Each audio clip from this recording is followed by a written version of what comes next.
আসসালামু আলাইকুম, সবাইকে আমন্ত্রণ জানাচ্ছি চ্যানেল আই সংবাদে। এখনকার সংবাদ আয়োজন নিয়ে আপনাদের সাথে আছি আমি ফাবলিহা বুশরা।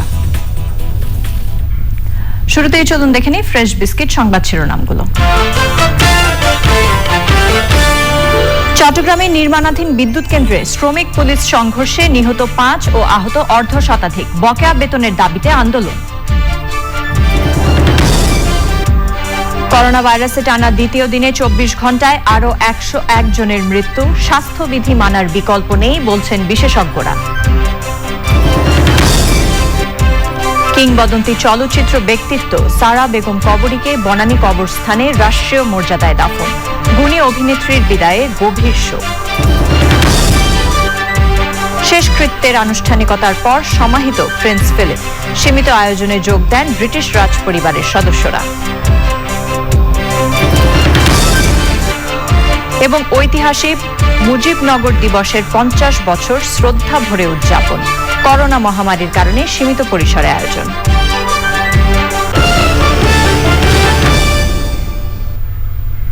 এছাড়া সোশ্যাল ইসলামী ব্যাংক লিমিটেড বিশেষ সংবাদে থাকছে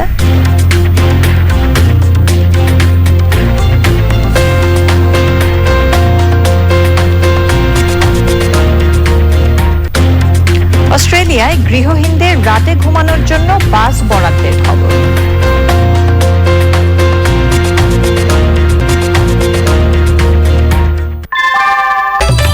ঘরের চালের স্থায়ী সমাধান আনোয়ার সিমেন্ট শীট, সব সিজনেই ফিট। সংবাদ শিরোনামগুলো জানাচ্ছিলাম। এখনকার এই সংবাদ আয়োজন একই সঙ্গে চ্যানেল আই অনলাইনের লাইভ টিভি এবং চ্যানেল আই অনলাইনের ভেরিফাইড ফেসবুক পেজেও সরাসরি প্রচারিত হচ্ছে। চট্টগ্রামের বাঁশখালীর গন্ডামারায় নির্মাণাধীন কয়লা ভিত্তিক বিদ্যুৎ কেন্দ্রে পুলিশের সাথে শ্রমিকদের সংঘর্ষে কমপক্ষে 5 জন নিহত হয়েছেন, আহত হয়েছেন 50 জনেরও বেশি। এ ঘটনায় অতিরিক্ত জেলা ম্যাজিস্ট্রেটের নেতৃত্বে 4 সদস্যের তদন্ত কমিটি এবং অতিরিক্ত ডিআইজির নেতৃত্বে 3 সদস্যের আরেকটি কমিটি গঠিত হয়েছে। চট্টগ্রাম থেকে মোহাম্মদ নবাবের ভিডিও চিত্রে চৌধুরী ফরিদের রিপোর্ট। বকেয়া বেতন পরিশোধ, বেতন বাড়ানো ও শুক্রবার একবেলা কাজ করা সহ 4 দফা দাবিতে শ্রমিকেরা দ্বিতীয় দিনের মতো সকাল থেকে বিক্ষোভ করতে থাকেন। উত্তেজনা বেড়ে যাওয়ায় বিদ্যুৎ কেন্দ্র কর্তৃপক্ষ পুলিশকে খবর দেয়। পুলিশ লাঠিচার্জ করলে সংঘর্ষ বেঁধে যায়। সেই সময় বিক্ষুব্ধ শ্রমিকেরা পুলিশকে লক্ষ্য করে ইট পাটকেল ছুড়ে এবং বেশ কয়েকটি গাড়িও স্থাপনায় আগুন দেয়। এক পর্যায়ে পুলিশ গুলি করে। সেই সময় রায়হান, আহমদ রেজা, রনি হোসেন, শুভ ও মোহাম্মদ রাহাতের মৃত্যু হয়। তাদের বয়স 18 থেকে 25 বছরের মধ্যে। লাঠি দিয়ে প্রথমে বাধা দিছে। লাঠি দিয়ে বাধা দেওয়ার পর আমরা বলছি যে না, আমাদের সাথে তো আপনাদের কোনো সমস্যা নেই, আমরা চাইনিজের সাথে বসবো, ওদের সাথে আমরা কথা বলবো। এই এক পর্যায়ে ওরা ধাক্কা দেখি করলো, করে হুট করে লোভার বুলেট না কি জানি এগুলা মারা শুরু করলো। এরপর হুট করে দেখি ডাইরেক্ট গুলি করতেছে। পবিত্র রমজান এর আমরা 2 ঘন্টা টাইম আমরা কমাইতে চাইছিলাম, ঠিক আছে। ওই নিয়ে আন্দোলনের পরে আজকে সকালে যে আন্দোলন হয়েছে, এই আন্দোলনে ডাইরেক্ট পুলিশ এসে গুলি করতেছে। এই ঘটনার পর বিদ্যুৎ কেন্দ্র এলাকায় বিক্ষুব্ধ শ্রমিকেরা আগুন দেয়। পুলিশের ডিআইজি, চট্টগ্রাম জেলা প্রশাসক ও এসপি সহ ঊর্ধ্বতন কর্মকর্তারা ঘটনাস্থলে গিয়ে নিহতদের পরিবার ও আহতদের ক্ষতিপূরণ এবং উন্নত চিকিৎসা দেওয়ার ঘোষণা দেন। একই সাথে জড়িত ও ইন্ধন দাতাদের কঠোরভাবে দমনের ঘোষণা দেন তারা। একটা পর্যায়ে পুলিশের কোনো উপায় ছিল না এই যে জীবন রক্ষা করার জন্য এবং এই যে সম্পত্তি রক্ষা করার জন্য গুলি করা। তো আমাদের কাছে সিসিটিভি ফুটেজ আছে, আমাদের কাছে তথ্য প্রমাণ আমরা জোগাড় করছি। যারা যারা এদের সাথে জড়িত প্রত্যেককে আইনের আওতায় নিয়ে আসা হবে। নিষ্পত্তিকৃত একটি বিষয় এবং অধিকাংশ দাবি দেওয়া কর্তৃপক্ষ গতকালকে মেনে নিয়েছে। লোকাল কিছু লোকের ইন্ধনে, আশেপাশের কিছু লোকের ইচ্ছাকৃত ইন্ধনে এই পরিবেশটিকে অস্থিতিশীল করার জন্য আশেপাশের কিছু এলাকার লোক তাদের প্রভোকেশনের স্থানীয় যারা কাজ করে শ্রমিক, এরা সবাই মিলে একযোগে এখানে পাওয়ার প্ল্যান্টে আমাদের চাইনিজ শ্রমিক যারা আছে তাদের উপর আক্রমণ করার চেষ্টা করে। আমাদের এই বিষয়টা আমরা এখন যেটা আজ করতেছি, এটা একটা লোকাল একটা রাজনৈতিক একটা দৌরাত্ম এখানে কাজ করতেছে আর কি, একটা রাজনৈতিক বিষয়। কারণ এই বাংলাদেশের প্রত্যন্ত জায়গা থেকে আসা শ্রমিকদের মধ্যে অস্ত্র থাকার কথা না, অস্ত্র করতে আসলো, অস্ত্র কে দিয়েছে তাদেরকে। সংঘর্ষের পর বিদ্যুৎ কেন্দ্র ও আশপাশের এলাকায় অতিরিক্ত পুলিশ ও র্যাব সদস্য মোতায়েন করা হয়েছে। বিদ্যুৎ কেন্দ্র নির্মাণ নিয়ে 2016 সালের 4 এপ্রিল স্থানীয়দের সাথে পুলিশের সংঘর্ষে 4 জন এবং পরে আরও 2 দফা সংঘর্ষে 2 জনের মৃত্যু হয়। Chowdhury Farid, channel I, Chattogram. দেশে করোনায় মৃত্যুর মিছিল যেন কমছেই না। টানা দ্বিতীয় দিনে 24 ঘন্টায় 101 জনের মৃত্যু হয়েছে। তবে গত কয়েকদিনে নমুনা পরীক্ষা বিবেচনায় আক্রান্তের সংখ্যা কিছুটা কমতির দিকে। 24 ঘন্টায় আক্রান্ত শনাক্ত হয়েছে 3473 জন। স্বাস্থ্য বিধি মেনে চলার ওপর বিশেষ গুরুত্ব দিচ্ছেন জনস্বাস্থ্য বিশেষজ্ঞরা। আক্তার হোসেনের রিপোর্ট। করোনার দ্বিতীয় ঢেউয়ে এবার সংক্রমণ তীব্র। শনিবার স্বাস্থ্য অধিদপ্তরের নিয়মিত বুলেটিনে জানানো হয়, গত 24 ঘন্টায় করোনায় আক্রান্ত হয়ে মৃত্যু হয়েছে 101 জনের। আক্রান্ত শনাক্ত 3473 জন। এ সময় 5907 জন সুস্থ হয়েছেন। নমুনা পরীক্ষা বিবেচনায় শনাক্তের হার 21.46। বিশেষজ্ঞরা বলছেন, করোনা মোকাবেলায় স্বাস্থ্যবিধি মানার বিকল্প নেই। কেউ আক্রান্ত হলে আতঙ্কিত না হয়ে মৃদু উপসর্গে বাসায় আইসোলেশনে থেকে চিকিৎসা নেওয়ার কথা বলেছেন তারা। যতদিন এই ভাইরাস বাংলাদেশ থেকে নির্মূল না হবে ততদিন আমরা টিকা নেওয়ার পরও স্বাস্থ্যবিধি অবশ্যই মেনে চলব। মাস্ক অবশ্যই ব্যবহার করব। অযথা আমি বাইরে বেরোবো না। যেই সব জায়গায় ভিড় হয়, জনসমাগম হয়, সেই সব জায়গাকে পরিহার করা, যেমন বাজার, পর্যটন কেন্দ্র, তারপর ধর্মীয় যে উপাসনালয় অথবা ধর্মীয় যেসব অনুষ্ঠানাদি, এই সব অনুষ্ঠানগুলোকে পরিহার করতে হবে। ভীতি বা আতঙ্কই এই রোগটাকে খারাপ করার প্রধান একটা উপলক্ষ। আপনি যদি ভয় পেয়ে যান, দেখা যাবে আপনাকে চিকিৎসা দেওয়ার পর আপনি ভালো হচ্ছেন না। আপনাকে মনোবল অটুট রাখতে হবে যে না, এই রোগটার চিকিৎসা আছে এবং বাংলাদেশে ভালো চিকিৎসা হচ্ছে। আপনার মনোবল যদি শক্ত থাকে, আপনি দ্রুত সুস্থ হয়ে উঠবেন। 24 ঘন্টায় আইসোলেশনে এসেছেন 480 জন। কোয়ারেন্টাইনে রাখা হয়েছে 1751 জনকে। এ পর্যন্ত ভ্যাকসিনের প্রথম ডোজ নিয়েছেন 56,86,885 জন, আর দ্বিতীয় ডোজ গ্রহণ করেছেন 9,30,151 জন। Aktar Hossain, channel I, Dhaka. Corona ভাইরাসের দ্রুত সংক্রমণে গুরুতর রোগী বেড়ে যাওয়ার সঙ্গে হাসপাতালগুলোতে শয্যা সংকটও বেড়ে চলেছে। সরকারি বেসরকারি সব হাসপাতালে একই অবস্থা। এ অবস্থায় সংক্রমণ কমাতে লকডাউন ও স্বাস্থ্যবিধি মানার বিকল্প নেই বলছেন চিকিৎসকরা। মিথিলা নাসরিনের রিপোর্ট। এভাবেই একটি সাধারণ শয্যা কিংবা আইসিইউ এর জন্য হাসপাতাল থেকে হাসপাতালে ছুটে বেড়ানো এ সময় প্রতিদিনের চিত্র হয়ে দাঁড়িয়েছে। শুরু থেকেই কোভিড বিশেষায়িত হাসপাতাল হিসেবে কাজ করছে কুর্মিটোলা জেনারেল হাসপাতাল। শয্যার সংখ্যা 250 হলেও এখানে গড়ে প্রায় 400 রোগী ভর্তি থাকছেন, আর আইসিইউ মাত্র 10টি হওয়ায় সংকটাপন্ন রোগীদের অনিশ্চিত অবস্থায় পড়তে হচ্ছে। আমি আমার মাকে নিয়ে এসেছি, তাকে টেস্ট করিয়েছি এখানে এবং উনি কোভিড পজিটিভ, এবং পরবর্তী ফলো আপের জন্য আমি দেখানোর জন্য আবারও নিয়ে এসেছি এখানে। আমার ছেলের অনেক মাথা ব্যথা, জ্বর, বমি। ডাক্তারে সন্দেহ করছে আর কি, ডাক্তার কয়ে করোনা সম্ভবত আছে কি, এটা আর কি জন্য পরীক্ষা দিছে, পরীক্ষাগুলো করছি। করোনার পরীক্ষা করা হয়েছে, সেই রিপোর্ট এখনো আসে নাই, এখন সেরকম বলতে পারতেছি না। বেসরকারি হাসপাতালগুলোতেও রোগী নিয়ে ছুটছেন স্বজনরা। এক মাস আগের পরিস্থিতি আর এখনকার পরিস্থিতি একটু আলাদা, কারণ আমার এখানে এখন নতুন যে আমাদের নতুন একটা আইসিইউ খোলা হয়েছে, সেখানে আরো বেড বাড়ানো হয়েছে, life support including life support সহ। তো পেশেন্ট আগের চেয়ে অনেক বেশি, কি বলবো এখন, মানে ইনফ্যাক্ট মানে এই সন্দেহজনক যে রোগীরা ভর্তি হচ্ছে, সেখান থেকে অনেক পজিটিভ পেশেন্ট আসছে। আসলে একটা হিমশিম খেতে হচ্ছে আর কি হসপিটাল। তবে লকডাউন মানলে আক্রান্তের সংখ্যা কমতে পারে বলে মনে করছেন চিকিৎসকরা।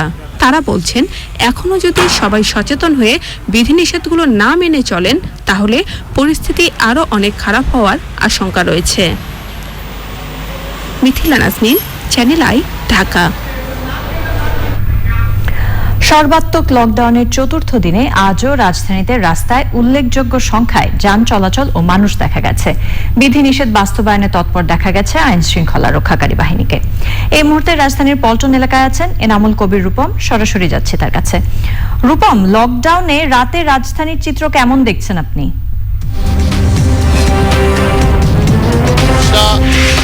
ইফতারের পরপর রাজধানী ঢাকাতে জনগণের চলাচল এবং যানবাহন চলাচল অনেক কম ছিল, কিন্তু যতই সময় গড়িয়েছে ততই যানবাহনের সংখ্যা অনেক বেড়ে গেছে এবং জনগণের চলাচলও বেড়ে গেছে। বিশেষ করে তারাবির নামাজ শেষ হওয়ার পর আমরা রাস্তায় মানুষের ভিড়টা বেশি দেখছি। তাতে মনে হচ্ছে যে সরকারি ধর্ম মন্ত্রণালয়ের যে নিষেধাজ্ঞা ছিল, ধর্ম মন্ত্রণালয়ের যে নির্দেশনা ছিল তারাবির নামাজে একটা মসজিদে 20 জনের বেশি জামাতে অংশগ্রহণ করতে পারবে না, সম্ভবত সেটি মান্য করা হয়নি এবং মান্য করা হয়নি বলেই রাজধানীতে জামাত ফেরত মানুষের অনেক ভিড় দেখা গেছে। আমি এই মুহূর্তে দাঁড়িয়ে আছি রাজধানীর পল্টন এলাকাতে। এখানে চেকপোস্ট বসিয়ে যানবাহন নিয়ন্ত্রণ করার চেষ্টা করছে পুলিশ। একদিকে যেমন যানবাহন যারা নিয়ে আসছেন, যারা চলাচল করছেন তাদের মুভমেন্ট পাস আছে কিনা, না থাকলে কেন নেই, থাকলে সেই মুভমেন্ট পাসটি সঠিকভাবে ব্যবহার হচ্ছে কিনা সেই বিষয়গুলো দেখা হচ্ছে। তবে এই ধরনের কর্মকাণ্ড, এই ধরনের তৎপরতা আইনশৃঙ্খলা বাহিনীকে আমি রাজধানীর আরও অনেক জায়গায় দেখেছি, কিন্তু পল্টন এলাকাতে ব্যতিক্রমটা হচ্ছে যে তারা শুধু যানবাহন দেখছেন না, একই সঙ্গে জনগণ যাতে স্বাস্থ্যবিধি পুরোপুরি মেনে চলে সে ব্যাপারেও তারা জনগণকে একরকম বাধ্য করছেন মাস্ক পরার ক্ষেত্রে, মাস্ক পরার জন্যে। অন্যান্য এলাকাতেও দেখেছি যানবাহন নিয়ন্ত্রণ করা হচ্ছে, কিন্তু যানবাহন চলাচলটা এখন পর্যন্ত একেবারে কমেনি, বরং অনেকটা বেড়েছে। সন্ধ্যার পরে দেখেছি যে পরিবার পরিজন সদস্যরা একসাথে মোটরসাইকেলে করে, কেউ প্রাইভেট কারে করে ঘুরতে বের হয়েছেন, বলেছেন যে তারা লকডাউন দেখতে বের হয়েছেন। এমনও দেখেছি যে পুলিশের সরকারি গাড়িতে যাত্রী পরিবহন করা হচ্ছে। এছাড়া রাইড শেয়ারিং করে যারা অবৈধভাবে যানবাহন চালান তাদের ক্ষেত্রেও দেখেছি যে তারা ভিড় করে আছেন, মোড়ে মোড়ে যাত্রী খুঁজছেন, যাত্রীদেরকে বহন করছেন। আর বিভিন্ন এলাকাতে যেসব মানুষজন চলাফেরা করছে তাদেরও আমরা স্বাস্থ্যবিধি এমনকি অকারণে চলাফেরা করতে দেখেছি। তারা বলেছেন যে তাদের জরুরি প্রয়োজনে যাচ্ছেন। যেমন মিরপুর থেকে একজন মোটরসাইকেল নিয়ে বরিশালের উদ্দেশ্যে রওনা হয়েছেন, তাকে নিউ মার্কেট এলাকাতে চেকপোস্টে আটক করা হয়েছে।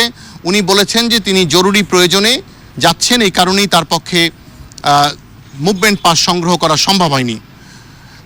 এ ধরনের একটা অব্যবস্থাপনা চলছে, কিন্তু আইন শৃঙ্খলা বাহিনী খুব কঠোরভাবে তা নিয়ন্ত্রণের চেষ্টা করছে। বুশরা, ধন্যবাদ রূপম আপনাকে।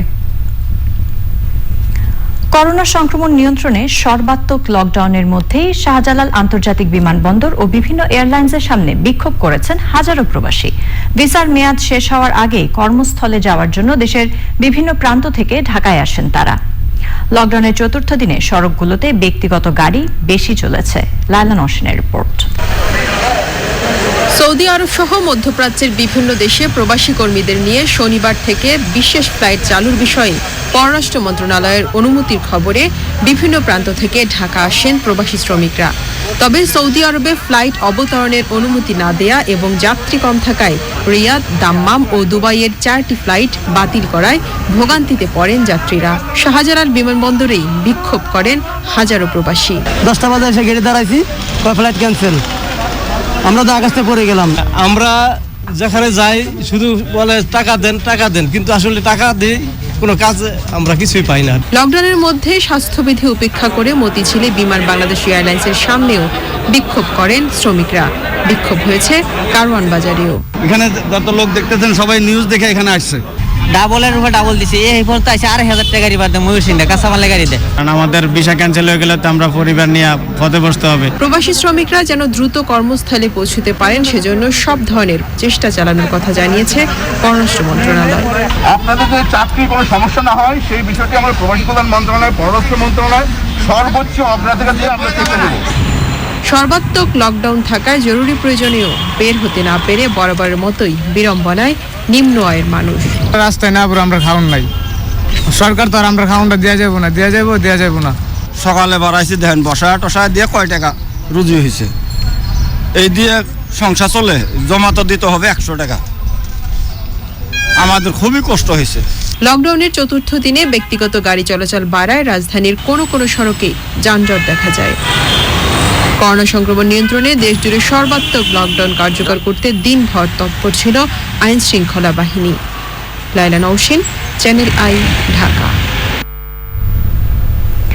বরেণ্য চলচ্চিত্র ব্যক্তিত্ব ও সাবেক সংসদ সদস্য সারা বেগম কবরীকে বনানী কবরস্থানে রাষ্ট্রীয় মর্যাদায় দাফন করা হয়েছে। গুণী এই অভিনেত্রীর মৃত্যুতে দেশ জুড়ে শোক নেমে এসেছে। শোক জানিয়েছেন রাষ্ট্রপতি, প্রধানমন্ত্রী ও স্পিকার। শোকাহত চ্যানেল আই পরিবারও। সুলতানা হিমুর রিপোর্ট। 5 দশকের বেশি সময় বাংলা চলচ্চিত্রের রূপালী পর্দাকে সমৃদ্ধ করেছেন জনপ্রিয় অভিনেত্রী সারা বেগম কবরী। বাংলা সিনেমার কালজয়ী বহু চলচ্চিত্র তার অভিনয় দুটিতে হয়ে ওঠে অনন্য। স্বীকৃতিতে তিনি পেয়েছেন জাতীয় সম্মাননা আর ভক্তদের ভালোবাসা। নিজের নামের সাথে যুক্ত করেছেন অভিনেত্রী, চলচ্চিত্র পরিচালক, সংসদ সদস্য ও রাজনীতিবিদের পরিচয়। প্রায় 2 সপ্তাহ আগে করোনা আক্রান্ত হয়ে হাসপাতালে ভর্তি হন কবরী। তার শ্বাসযন্ত্রের শতভাগ আক্রান্ত হয়। 15ই এপ্রিল তাকে লাইফ সাপোর্টে নেওয়া হয়। শুক্রবার রাত 12:30টার দিকে শেষ নিঃশ্বাস ত্যাগ করেন তিনি। বনানী কবরস্থানে গুণী এই শিল্পীকে গার্ড অব অনার দেয়া হয়। বনানী কবরস্থান মসজিদে তার জানাজার নামাজে অংশ নেন সংস্কৃতি অঙ্গনের বিশিষ্টজন ও স্বজনরা। এরপর বনানী কবরস্থানে সমাহিত করা হয় সারা বেগম কবরীকে। দেশবাসী সবাই ওনার জন্য দোয়া করবেন। আর করোনাতে উনি যেহেতু মারা গেছে, আমরা অনেক জায়গায় নিতে পারি না, কারণ ওনার কনসার্ন ছিল যে অনেক জায়গায় নিলে স্প্রেড হতে পারে। তো একটু সচেতন থাকবেন করোনা নিয়ে। এই জাতি তাদেরকে সম্মান জানানোর একটাই উপায় আছে, সেটা হচ্ছে যে আমি মনে করি যে যদি আর্কাইভটা যদি রাজা কবরীর নামে উৎসর্গ করা হয়, তাহলে আমার মনে হয় কিছুটা হলেও আমরা সম্মানিত হব। কবরীপাড়া চলে যাওয়া মানে একটা ইন্ডাস্ট্রির পিলার ভেঙে যাওয়া, কারণ কবরী তো আরেকটা তৈরি হবে না। এখন যত মানুষই আরেকটা চেষ্টা করুক, যত মানুষ এসে আরেকটা কবরী তৈরি হওয়া সম্ভব না। কিংবদন্তি অভিনেত্রী কবরীর মৃত্যুতে বাংলা চলচ্চিত্রে নেমে এসেছে অসীম শূন্যতা। অনন্য প্রতিভার অধিকারী এই চলচ্চিত্র ব্যক্তিত্ব তার কাজের মাধ্যমে বেঁচে থাকবেন ভক্তদের মনে। Sultana Himu, channel I, Dhaka. বাংলা চলচ্চিত্র অঙ্গনের উজ্জ্বল নক্ষত্র সারা বেগম কবরীর বর্ণাঢ্য জীবন নিয়ে আফরোজা হাসির রিপোর্ট। কেন এলো না, কিছু ভালো লাগে না, এবার আসুক তারি আমি। 1964 সালে নির্মাতা সুভাষ দত্তের সুতরাং চলচ্চিত্রে অভিনয় দিয়ে মিনা পাল থেকে কবরী হয়ে ওঠার যাত্রা শুরু। তারপর আর ফিরে তাকাতে হয়নি। 1950 সালের 19শে জুলাই চট্টগ্রামের বোয়ালখালীতে জন্ম নেয়া এই অভিনয় শিল্পী বাংলা চলচ্চিত্রের দর্শকদের উপহার দিয়েছেন জনপ্রিয় অনেক সিনেমা। আর ফেরত দিতে হবে না, ওটা তুমি নিয়ে যাও। দীর্ঘ 3 দশকের অভিনয় জীবনে নীল আকাশের নিচে, ময়নামতি, সারেংবউ, তিতাস একটি নদীর নাম, দেবদাস সহ 300-র বেশি চলচ্চিত্রে অভিনয় করেছেন চলচ্চিত্রের মিষ্টি মেয়ে খ্যাত কবরী। রাজ্জাক কবরী জুটে দাগ কেটেছিল এদেশের দর্শক মনে। ফারুক ও বুলবুল আহমেদের সাথে জুটি বেঁধেও জনপ্রিয়তা পেয়েছিলেন তিনি। 2006 সালে আয়না চলচ্চিত্র পরিচালনার মধ্য দিয়ে নির্মাণে অভিষেক ঘটে কবরীর। 2018-19 অর্থ বছরে সরকারি অনুদানে এই তুমি সেই তুমি নামে দ্বিতীয় চলচ্চিত্র পরিচালনা করেন। 1978 সালে সারেংবউ ছবির জন্য পেয়েছেন শ্রেষ্ঠ অভিনেত্রীর জাতীয় চলচ্চিত্র পুরস্কার। 2013 সালে জাতীয় চলচ্চিত্র পুরস্কারে আজীবন সম্মাননায় ভূষিত হন। আমার মন, আমার দিল। 2008 সালে নবম জাতীয় সংসদ নির্বাচনে আওয়ামী লীগের মনোনয়নে নারায়ণগঞ্জ 4 আসন থেকে সংসদ সদস্য হিসেবে নির্বাচিত হয়েছিলেন কবরী। 2017 সালে প্রকাশ করা হয়েছে তার লেখা আত্মজীবনীমূলক বই স্মৃতিটুকু থাক। চ্যানেল আই এর সাথে ছিল তার নিবিড় সম্পর্ক। বিভিন্ন অনুষ্ঠানে অংশ নেয়ার সঙ্গে চ্যানেল আই পরিবারেরই একজন অগ্রগণ্য সদস্য হয়েছিলেন কবরী। হৃদয় ছোঁয়া অভিনয় সহ কবরীর সৃষ্টিশীল কাজগুলো সিনেমা প্রেমীদের যুগ যুগ ধরে অনুপ্রেরণা জুগিয়ে যাবে। আফরোজা হাসি, চ্যানেল আই। ব্রিটেনের উইন্ডসর দুর্গে চলছে রানী এলিজাবেথের প্রয়াত স্বামী ডিউক অফ এডিনবরা প্রিন্স ফিলিপের শেষকৃত্য। করোনার কারণে সীমিত এই আয়োজনে যোগ দিয়েছেন রানী এলিজাবেথ, প্রিন্স উইলিয়াম, হ্যারি সহ রাজপরিবারের 30 জন সদস্য। মূল আনুষ্ঠানিকতা শেষে ডিউককে সেন্ট জর্জেস চ্যাপেলের রাজকীয় ভল্টে সমাহিত করা হবে প্রিন্স ফিলিপকে। আলভি হোসাইনের রিপোর্ট।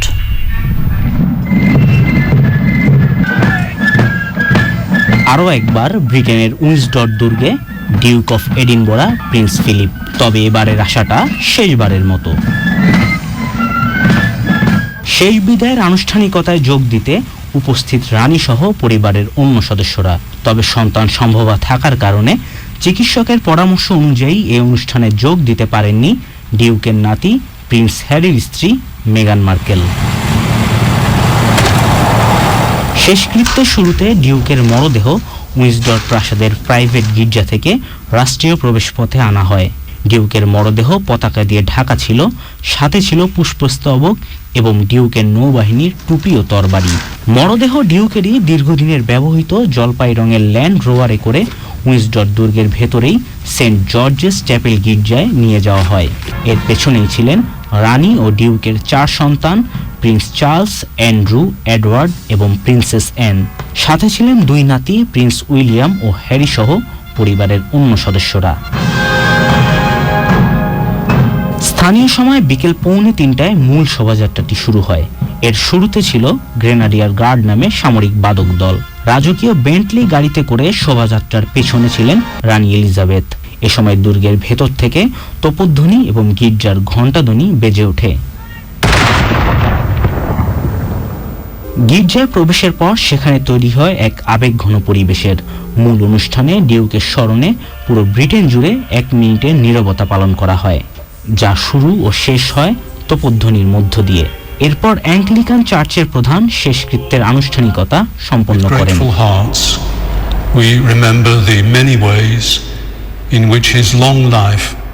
করোনায় বিধিনিষেধের কারণে সীমিত ছিল শেষকৃত্যের আয়োজন। তবে প্রিন্স ফিলিপের নিজেরও ইচ্ছে ছিল শেষ বিদায়টা ছোট পরিসরেই হোক। ব্রিটেনের জাতীয় শোকের সবশেষ আয়োজন ছিল এই শেষকৃত্য অনুষ্ঠান। তবে রাজপরিবার আরো 1 সপ্তাহ শোক পালন করবে।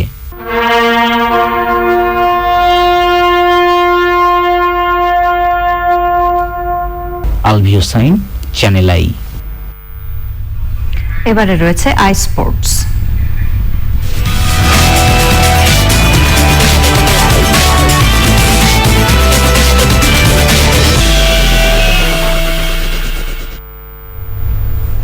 খেলাধুলা সব আপডেট নিয়ে আই স্পোর্টসে আছেন সহকর্মী রাহুল রায়। যাচ্ছি তার কাছে। রাহুল। বুশরা, আপনাকে ধন্যবাদ। দর্শক সবাইকে স্বাগত আজকের আই স্পোর্টসে। শুরুতেই জানাবো বাংলাদেশ ক্রিকেট দলের আপডেট। শ্রীলঙ্কায় একমাত্র প্রস্তুতি ম্যাচের প্রথম দিনে টপ অর্ডার ব্যাটসম্যানদের পারফরমেন্সে সন্তুষ্ট বাংলাদেশ ক্রিকেট দলের প্রধান নির্বাচক মিনহাজুল আবেদিন নান্নু। অর্ধশতক করেছেন লাল দলের অধিনায়ক তামিম, সাইফ, শান্ত এবং মুশফিক। তবে লঙ্কানদের কন্ডিশন চ্যালেঞ্জিং ছিল অধিনায়ক মুমিনুলের সবুজ দলের পেসারদের। রিপোর্ট করছেন আদিল আহমেদ শান। দুদিন অনুশীলনের পর শ্রীলঙ্কার কাতুনাইকে নিজেদের মধ্যে 2 দলে ভাগ হয়ে প্র্যাকটিস ম্যাচ টাইগারদের। সবুজ দলের নেতৃত্বে থাকা মুমিনুলের বিপক্ষে শুরুতে ব্যাটিংয়ে তামিম ইকবালের লাল দল। পেসারদের বিপক্ষে সাবলীল ব্যাটিংয়ে অর্ধশতক তুলেছেন তামিম, মুশফিক সহ 2 তরুণ সাইফ এবং শান্ত। স্বেচ্ছায় অবসরে গেলেও দিন শেষে লাল দলের সংগ্রহ 314 রান। লঙ্কানদের ওয়েদার চ্যালেঞ্জিং হলেও টপ অর্ডারদের পারফরমেন্সে সন্তুষ্ট টাইগারদের প্রধান নির্বাচক।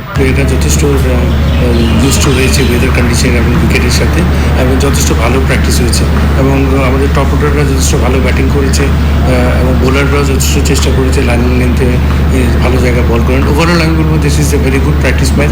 প্রস্তুতি ম্যাচের অভিজ্ঞতা এবং প্রতিটি সেশনের পরিকল্পনা কাজে লাগিয়ে শ্রীলঙ্কার বিপক্ষে টেস্টে ইতিবাচক ফল আনতে চায় বাংলাদেশ ক্রিকেট দল।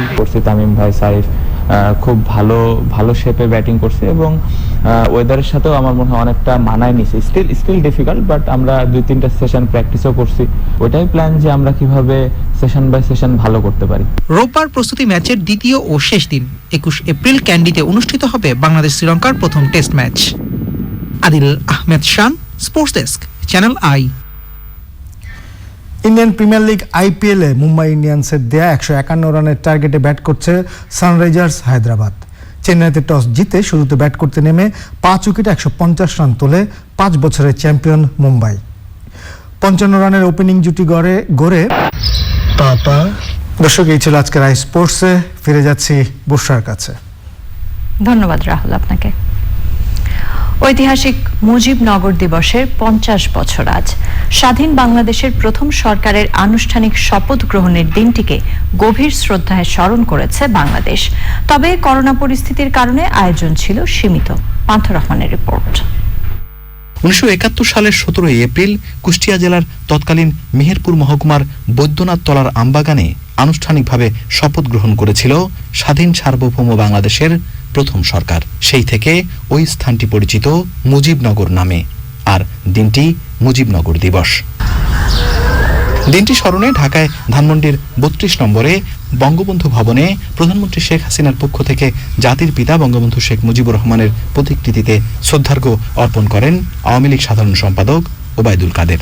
পরে আওয়ামী লীগ এবং অঙ্গ ও সহযোগী সংগঠনগুলোর পক্ষ থেকে শ্রদ্ধা জানানো হয়। প্রাণঘাতী যে করোনা আজকে আঘাত এনেছে বাংলাদেশের তৃতীয় তরঙ্গ রূপে,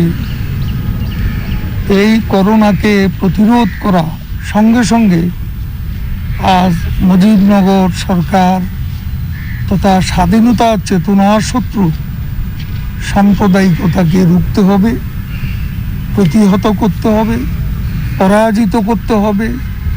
মূলত এই দুটি চ্যালেঞ্জ এখন আমাদের সামনে।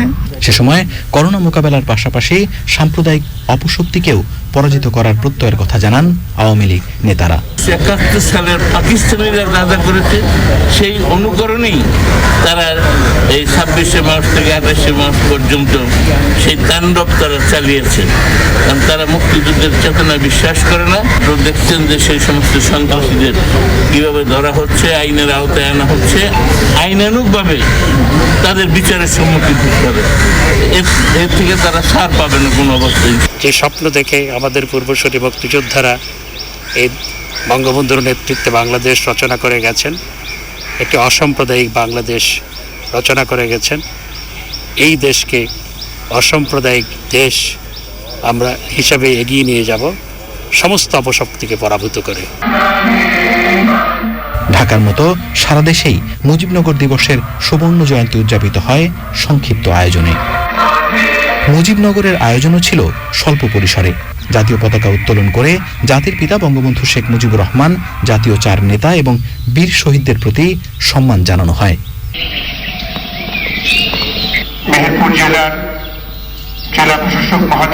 পুষ্পস্তবক অর্পণ করা হয় কেন্দ্রীয় আওয়ামী লীগের পক্ষ থেকে।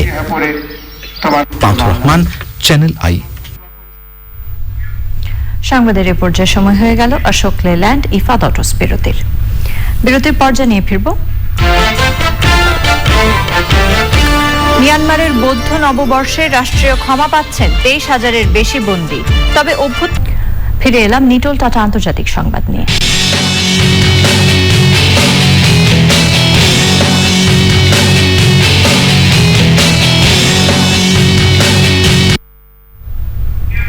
মিয়ানমারে বৌদ্ধ নববর্ষে ক্ষমার অংশ হিসেবে দেশজুড়ে 23,000-এর বেশি বন্দীকে মুক্তি দেওয়া হচ্ছে। তবে সেনা অভ্যুত্থান বিরোধী বিক্ষোভে আটকদের কেউ এই ক্ষমার আওতায় মুক্তি পাবে কিনা তা নিশ্চিত নয়। শনিবার মিয়ানমারে বৌদ্ধ নববর্ষের প্রথম দিন এবং 5 দিনের সরকারি ছুটির শেষ দিন। তবে নববর্ষ উৎসব বর্জনের ডাক দিয়ে জান্তা সরকারের বিরুদ্ধে প্রতিবাদে সামিল হতে জনগণকে আহ্বান জানিয়েছে গণতন্ত্রপন্থী বিক্ষোভকারীরা। শনিবার মিয়ানমারের মান্দালয়ে হাজার হাজার বিক্ষোভকারী গণতন্ত্র পুনঃপ্রতিষ্ঠার দাবিতে রাস্তায় জড়ো হন।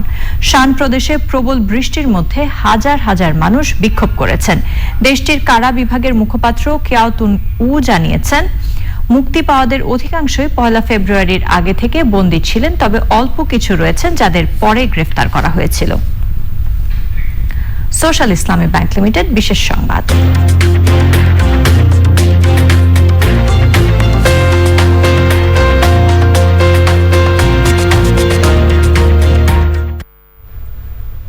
অস্ট্রেলিয়ার নিউ সাউথ ওয়েলসে গৃহহীনদের রাতে ঘুমানোর জন্য চলন্ত বাসের ব্যবস্থা করা হয়েছে। শীতে গৃহহীনদের কষ্টের কথা চিন্তা করেই এই ব্যবস্থা। তবে বাইরে থেকে একে অন্য যে কোনো বাসের মতো মনে হলেও এর ভেতরে রয়েছে অত্যাধুনিক সব সুযোগ সুবিধা। বাসটিতে একসাথে 7 জনের আলাদা আলাদা ঘুমানোর ব্যবস্থা রয়েছে এবং প্রতিটি কক্ষে বিছানা, টেলিভিশন এবং রুম হিটার রাখা আছে। এছাড়াও বাসটিতে বেশ কয়েকজন স্বেচ্ছাসেবক রয়েছেন যারা বাসে ঘুমাতে আসাদের দেখাশোনা করে থাকেন।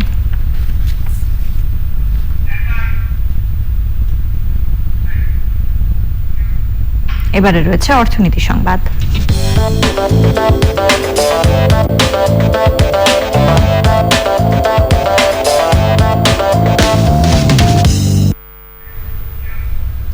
এশিয়া, ইউরোপ ও মধ্যপ্রাচ্যের 13টি বাজারে গ্রাহক ব্যাংকিং কার্যক্রম বন্ধ করছে সিটি গ্রুপ। মার্কিন এই ব্যাংকিং গ্রুপটি তাদের সিঙ্গাপুর, হংকং, সংযুক্ত আরব আমিরাত ও লন্ডনের 4টি কেন্দ্র থেকে কার্যক্রম পরিচালনা করবে।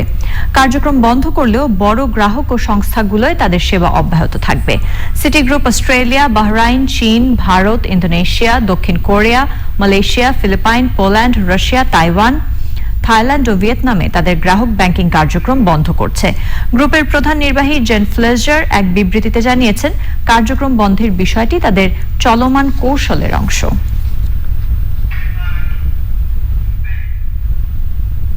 এবারে পূবালী ব্যাংক লিমিটেড কৃষি সংবাদ।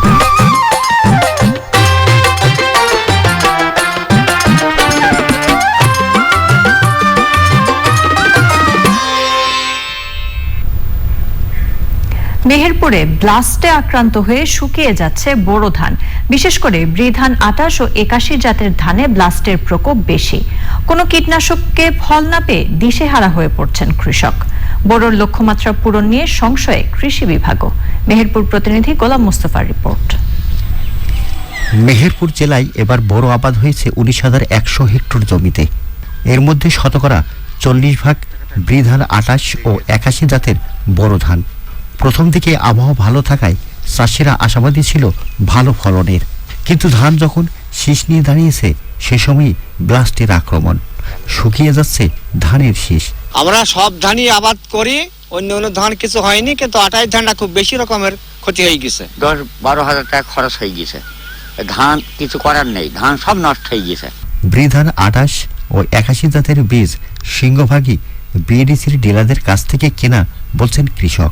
বিএডিসি থেকে বেতন দিয়েছে, মানে এই যে আপনার এই যে পোষা লেগে সব চিটা হয়ে গিয়েছে। এক বিঘিতে 10-20 মণ হয়, তো সেই জায়গায় এখন হয়েছে 8 থেকে 9 মণ পর্যন্ত। এ বিষয়ে মন্তব্য করতে রাজি হয়নি বিএডিসির স্থানীয় কর্মকর্তারা। এদিকে জরুরি ব্যবস্থা না নেওয়া হলে শতকরা 25% ধান ঘরে উঠবে না আশঙ্কা কৃষকের। এখন ধানটা ফলনও ভালো, ভাতও ভালো, এই জন্য আমরা না গেছিলাম। 28 ধান কোনোবার ক্ষতি হয় না, এইবার 28 ধান সমস্ত যা যেখানে আছে এই ক্ষতি হয়েছে। কৃষি বিভাগ বলছে বৃধান 28 জাতের ধান চাষে নিরুৎসিত করার পরেও চাষিরা চাষ করেছেন।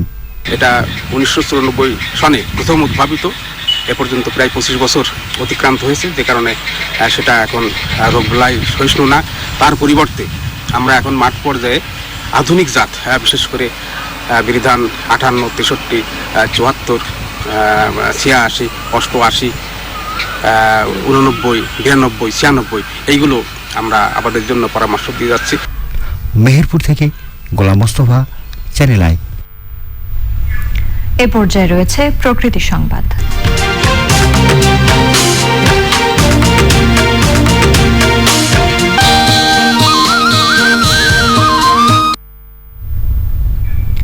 পরিকল্পনার অভাবে নেত্রকোনা হাওড় অঞ্চলে ফসল রক্ষা বাঁধ নির্মাণে প্রতি বছর সরকারের কোটি কোটি টাকা ক্ষতি হচ্ছে।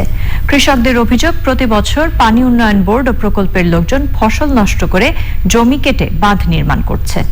আবার বৃষ্টি হলেই বাঁধ ভেঙে আগাম বন্যায় ফসল তলিয়ে যায়।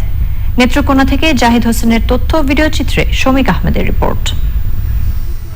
নেত্রকোনার হাওড় অঞ্চলে ফসল রক্ষায় 10.5 কোটি টাকার বেশি ব্যয়ে প্রায় 146 কিলোমিটার বাঁধ নির্মাণ করছে পানি উন্নয়ন বোর্ড। কৃষক ও স্থানীয়দের অভিযোগ, ক্ষতিপূরণ না দিয়েই ফসলি জমিতে বড় গর্ত করে বাঁধের জন্য মাটি কেটে নেওয়া হচ্ছে। বাঁধের কাছে গর্ত করায় বাঁধও টেকসই হচ্ছে না। মূল্য দিয়ে মূলত মাটি কাটার কথা, কিন্তু সেটা না করে তারা বিভিন্ন ধরনের হুমকি দামকি দিয়ে তারা মাটি কেটে নিচ্ছে। গর্তটা মনে অনেক ক্ষেত, আর আমরা 3 কেজি জমির মধ্যে মনে করেন আমরা 1.5 কেজি জমি একবারে নষ্ট হয়ে যাবে। বেড়াতে হচ্ছে না কথা, কাটতে লাইছি মাটি কাটতে করে সব ক্ষেত নষ্ট হয়ে গেছে সব কইরা। এই বাঁধগুলোকে স্থায়ীভাবে নির্মাণ করে মানে দিতে পারে, তাহলে সরকারের কিংবা এদিকে আমাদের ফসলি জমি বা আবাদি জমিগুলো কেটে প্রতি বছর আর এভাবে বাঁধ নির্মাণ করতে হতো না। আমরা ক্ষতিগ্রস্ত হয়েছে, আমরা ডরে বোধে পুলিশ আনবো, ইসলে আনবো, আমরা বাধা দিচ্ছি, আমরা ডর দেখা।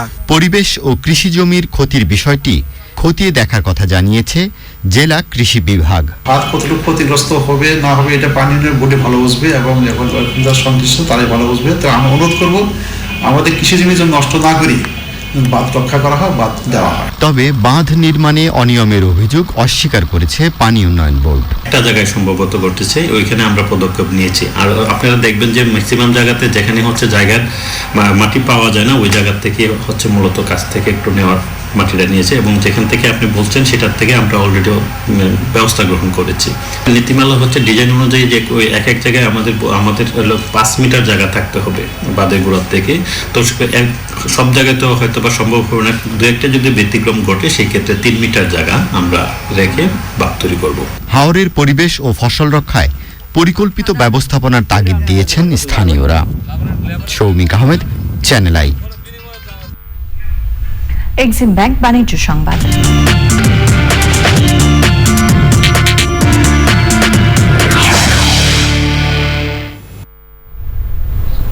গত বছরের হতাশা কাটিয়ে মার্চে ইউরোপে গাড়ি বিক্রি বেড়েছে 63%। ইউরোপিয়ান ম্যানুফ্যাকচার অ্যাসোসিয়েশন জানিয়েছে মার্চে নতুন গাড়ির নিবন্ধন বেড়েছে গত বছরের একই প্রান্তিকে যা ছিল 0.9%। গত বছর মহামারীর প্রাদুর্ভাব বেড়ে যাওয়া এবং সংক্রমণ রোধে ইউরোপ জুড়ে লকডাউন থাকায় গাড়ি বিক্রি অনেকটাই কমে এসেছিল।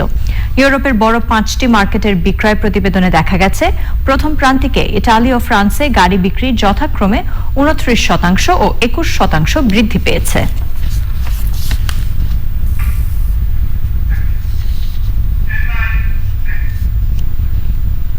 আবারও সময় হয়ে গেল অশোক লেল্যান্ড ইফা ডটস বিরতির পর জানিয়ে ফিরব। জাহাঙ্গীরনগর বিশ্ববিদ্যালয়ের সাবেক শিক্ষককে বাসা থেকে করোনা ভাইরাসে আক্রান্ত সাবেক প্রধানমন্ত্রী বেগম খালেদা জিয়ার শারীরিক অবস্থা স্থিতিশীল বলে জানিয়েছেন চিকিৎসকরা। শনিবার রাতে খালেদা জিয়ার বাসভবন ফিরোজায় রিপোর্ট পর্যালোচনা ও শারীরিক চেকআপের পর চিকিৎসক দলের প্রধান ডাক্তার FM সিদ্দিক জানিয়েছেন খালেদা জিয়ার সিটি স্ক্যানে ন্যূনতম সংক্রমণ পাওয়া গেছে। এখনো পর্যন্ত জটিলতা পাওয়া না গেলেও সর্বোচ্চ সতর্কতার সাথে চিকিৎসা দেয়া হচ্ছে এবং প্রয়োজন অনুযায়ী ব্যবস্থা নেওয়া হবে বলেও জানান তিনি। ওনার গত 3 দিন আগ থেকে একটু জ্বর হচ্ছিল এবং টেম্পারেচারটা গতকাল পর্যন্ত সারাদিন এবং সন্ধ্যার পর পর্যন্ত ছিল। আজকে সারাদিন জ্বর আসেনি, সন্ধ্যার পর থেকে কিছুটা জ্বর এসছে, আমরা এখন মেপে এসছি, সেটা 100.2। আর আমরা ওনার পালস, ব্লাড প্রেশার, রেসপিরেশন এগুলো চেক করেছি, আলহামদুলিল্লাহ 97, 98 একটু আগে আমরা দেখে এসেছি, সেটা 97, 98 ছিল। জাহাঙ্গীরনগর বিশ্ববিদ্যালয়ের আন্তর্জাতিক সম্পর্ক বিভাগের সাবেক শিক্ষক অধ্যাপক ডক্টর তারেক শামসুর রহমানকে উত্তরায় নিজ ফ্ল্যাটে মৃত অবস্থায় পাওয়া গেছে। ঢাকা মেট্রোপলিটন পুলিশের উত্তরা অঞ্চলের উপকমিশনার জানিয়েছেন মরদেহ ময়নাতদন্ত শেষে মৃত্যুর কারণ জানা যাবে। পিরোজপুরে নিজ গ্রামে তাকে দাফন করা হবে বলে জানিয়েছেন স্বজনরা। শহীদুল্লাহ রাজুর রিপোর্ট।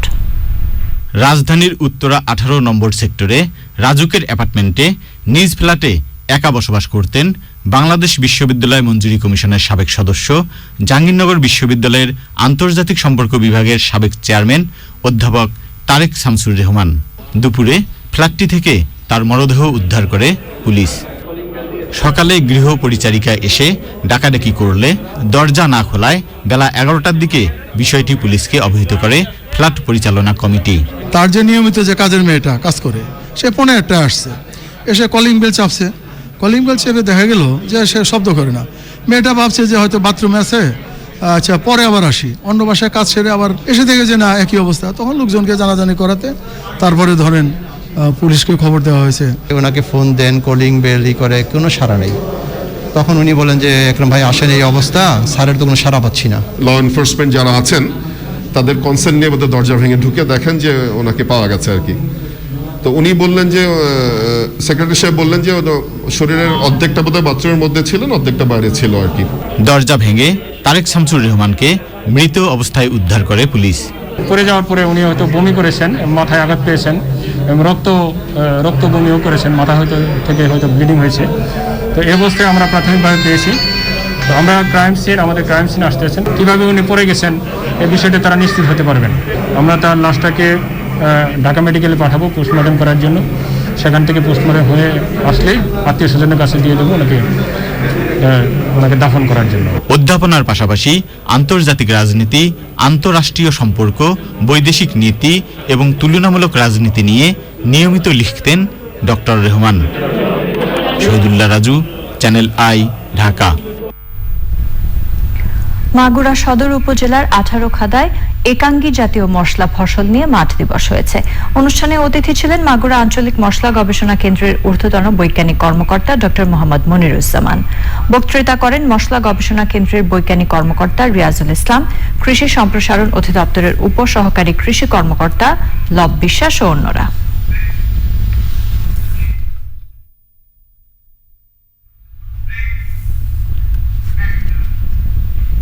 আবারও সময় হয়ে গেল অশোক লেল্যান্ড ইফাদ অটোস বিরতির পর খেলার খবরে জানিয়ে ফিরব। কোপা ডেল রে